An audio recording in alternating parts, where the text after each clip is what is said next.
Jenderal Rusia menargetkan serangan rudal skala besar ke Ukraina pada Jumat 10 Februari 2023. Rentetan rudal menghantam beberapa kota, termasuk Kiev, ibu kota Ukraina.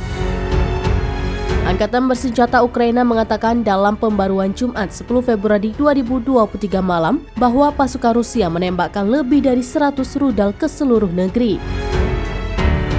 Pasukan Presiden Vladimir Putin juga melakukan 12 serangan udara dan 20 serangan penembakan. Menteri Negeri Ukraina, German Galusenko, mengatakan Rusia menghantam fasilitas listrik di 6 wilayah dengan rudal dan drone. Reuters melaporkan serangan tersebut mengakibatkan pemadaman listrik di sebagian besar Ukraina. Perdana Menteri Ukraina, Denis Shmyhal, mengatakan Ukraina kehilangan 44% pembangkit nuklir dan 75% kapasitas tenaga panas. Lebih jauh, Ukraina secara resmi meminta Belanda untuk memberikan jet tempur F-16. Menteri Pertahanan Belanda, Kajsa Ollongren, membenarkan permintaan tersebut.